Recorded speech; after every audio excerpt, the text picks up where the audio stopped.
Coucou, c'est Gwen pour Effet Papillon. C'est parti pour la guidance de ce mercredi. Guidance générale, on ne prend que ce qui fait écho. Pour une consultation privée, vous pouvez passer par mon site effetpapillonvoyance.com.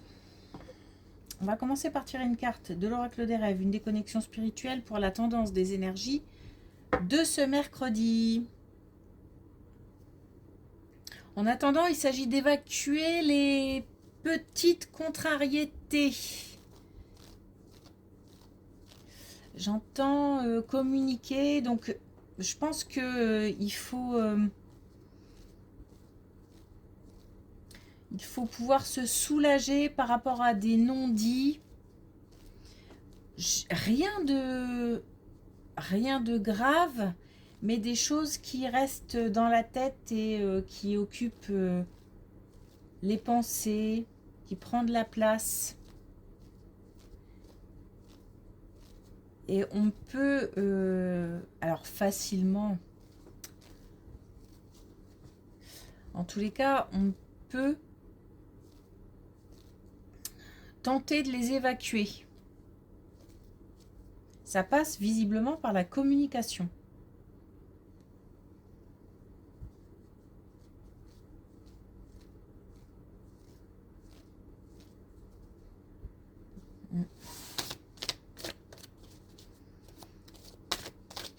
Alors, est-ce qu'on a un premier message avec l'oracle des rêves? On a l'amour.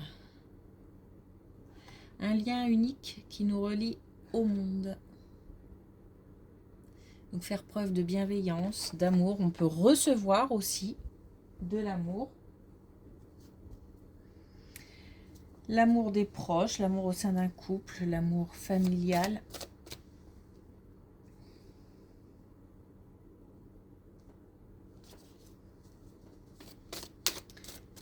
L'amour d'une manière générale, la bienveillance. Peut être aussi la passion. La passion, donc on est peut-être sur des rencontres aussi.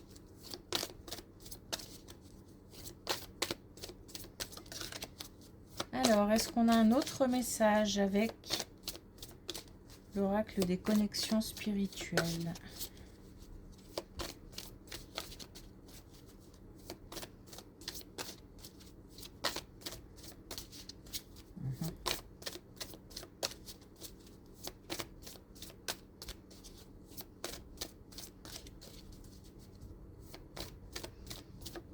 On va peut-être rester que sur ce joli message. Allez, une dernière fois. Ah. Allez.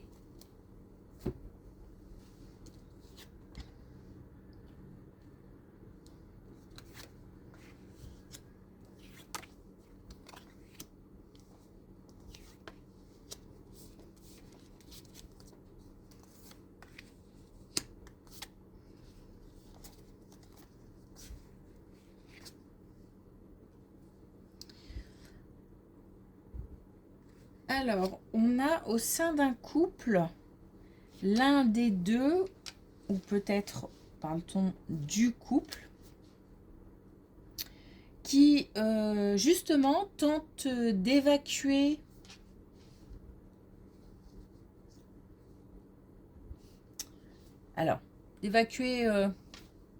tout ce qui pèse, tout ce qui est négatif. On nous parle de purification, donc faire du tri. On parlait hier de faire du tri, par exemple, dans des relations, mais on parlait aussi de faire du tri par rapport aux problèmes qui pèsent. Là, on a peut-être justement la bienveillance, la communication qui font que on va évacuer certaines difficultés. On a la réussite, on a le oui, on a aussi la collaboration. Alors, on peut avoir aussi le soutien ou les conseils de personnes extérieures. on a comme le choix d'aller mieux, comme faire le choix d'aller mieux. Ou de... Là, pour moi, on a un couple qui choisit de se préserver.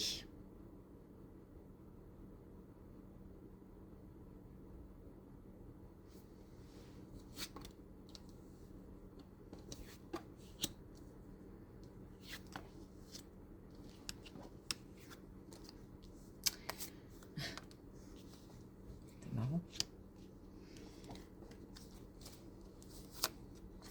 Alors, on parlait de rencontre, on parlait de passion.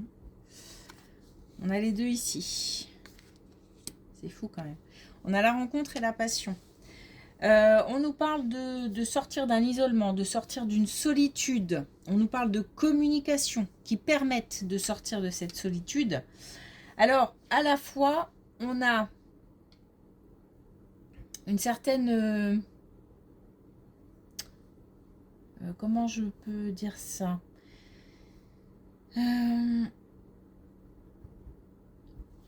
comme si on essayait de rester calme, de garder le contrôle de ses émotions, le contrôle de cette passion qui envahit, mais c'est comme si on savait comment ça se passait et que du coup on décidait de mettre un petit peu de distance par rapport à ça. À la fois on a envie de se laisser envahir, mais à la fois on sait très bien que c'est assez dévorant et que ça peut mener à des choses, voire même à des communications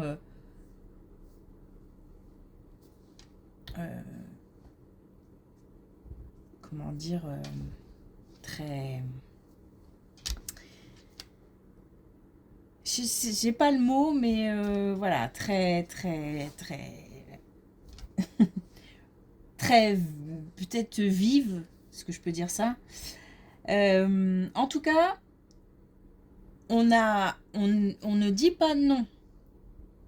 C'est pas parce qu'on essaye tant bien que mal de gérer ses émotions, de rester zen, de rester calme, de faire preuve de sagesse, que pour autant on repousse et on dit non. Non, la porte est ouverte. Les communications sont bien là. On a de l'expression. On a aussi le fait de lâcher prise. Donc peut-être que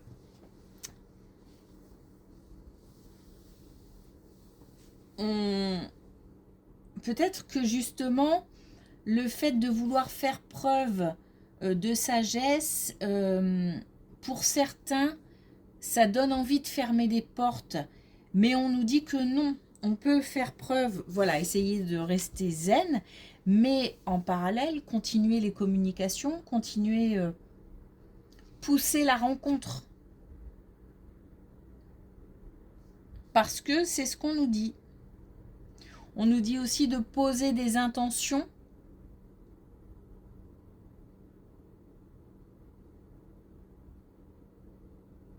Donc on nous dit là de ne pas fermer les portes.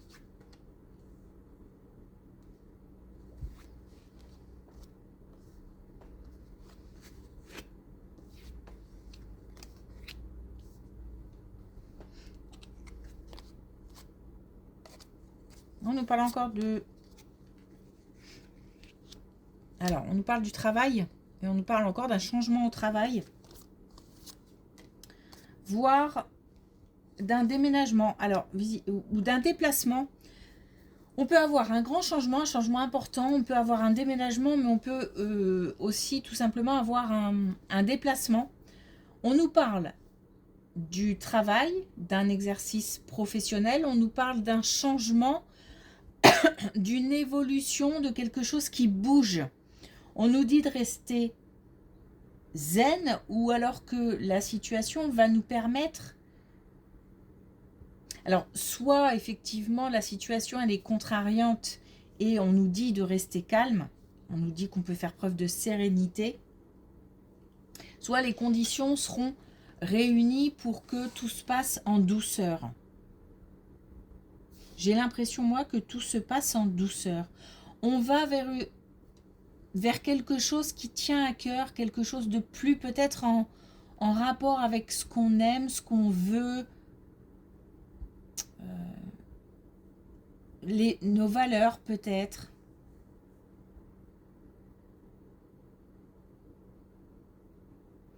Il se peut aussi qu'on soit touché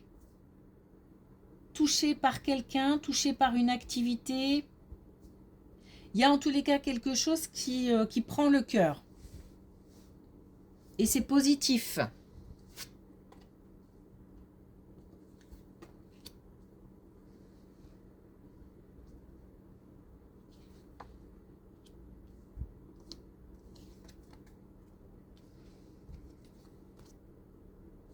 Bon, jusqu'à présent, on avait des belles colonnes.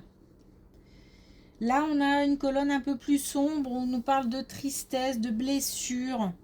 On nous parle aussi de faim et on nous parle du domaine familial. Il se passe quelque chose en famille et ça peut être, je le dis comme ça, hein, parce que voilà, il faut dire les choses. Ça peut être quelqu'un qui part. Alors qui part, qui prend de la distance, qui s'éloigne géographiquement, qui s'éloigne en termes de communication, mais ça peut être aussi la perte d'un être, ou quelqu'un qui décède. On peut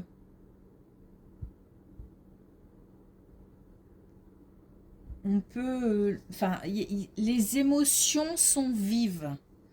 Donc c'est beaucoup de tristesse. C'est pas tu t'éloignes, ça me rend triste, c'est ça me fend le cœur. C'est les sentiments ressentis par rapport à cette blessure, ce départ, cette perte sont très forts. En même temps, on va certainement en retirer quelque chose. J'entends par là que cet événement va nous permettre d'enregistrer quelque chose. Je sais pas, peut-être. J'ai comme l'impression que ce qui est traversé là aura son importance pour plus tard, comme si plus tard on allait faire appel à ce qu'on avait ressenti et qu'on allait essayer de comprendre, de chercher. Pour moi, c'est qu'une étape, que le début. Et c'est comme si on allait revenir dessus plus tard. Quelque chose en sortira, en ressortira.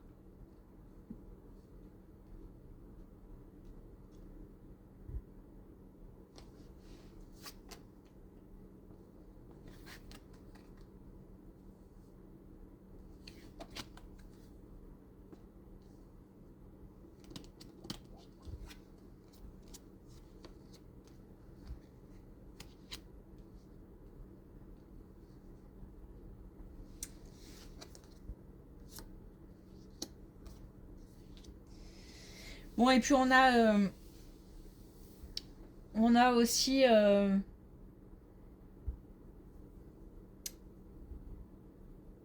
alors, on peut nous parler de personnes seules qui, comment dire,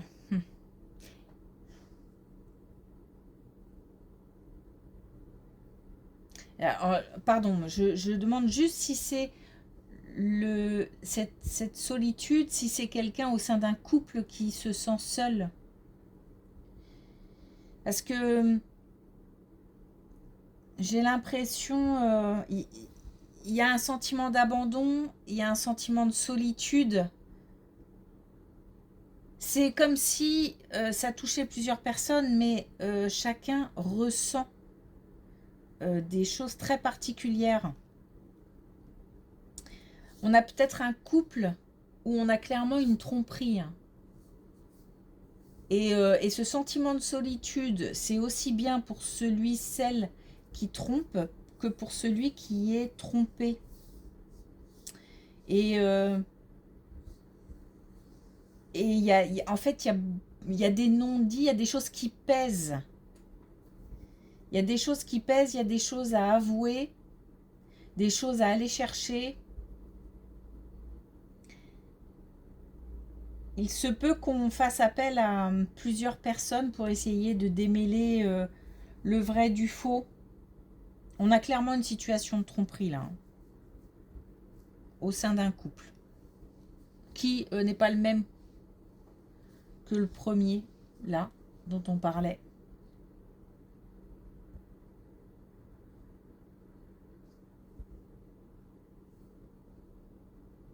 Parce que là,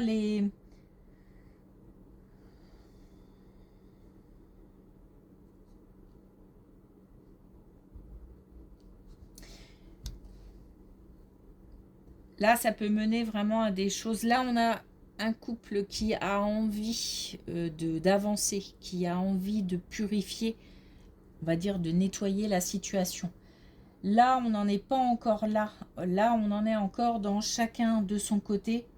Et la situation est tellement trouble que on ne sait pas, j'ai l'impression que je ne sais pas soit comment le dire, comment avouer, soit comment engager la discussion pour dire voilà, je sens qu'il y a quelque chose qui ne va pas. Là, on est encore dans la réflexion, chacun de son côté. Là, j'ai vraiment deux personnes, enfin, même, ouais, deux personnes, chacun réfléchissant de leur côté. Et il n'y a pas encore de mise en commun de l'information. Il n'y a pas encore, on est dans les non-dits encore. On est dans les secrets, on est dans les choses inavouées. Et peut-être encore au stade inavouable pour certains. Et puis on a des personnes qui se doutent de quelque chose et qui vont peut-être avoir envie d'aller chercher, d'aller creuser, d'aller vérifier.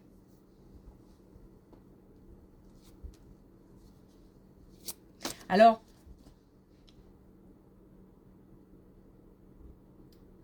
quand on parle de tromperie, on peut avoir une tierce au sein d'un couple, mais peut s'agir aussi d'autres choses, de choses qui n'ont pas été dites au niveau professionnel ou mais bon là on nous dit quand même qu'il s'agit d'une relation allez, on va dire comme ça, extra-conjugale.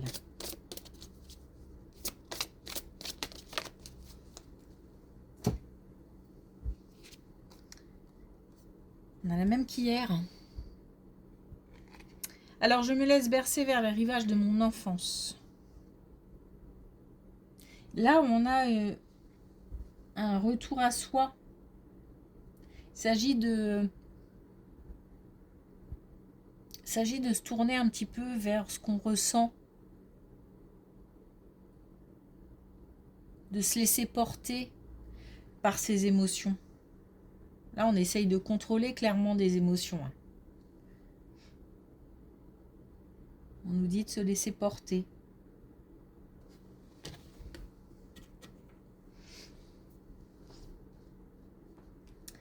Ok. Merci pour votre écoute. Je vous souhaite une belle journée. Je vous dis à demain.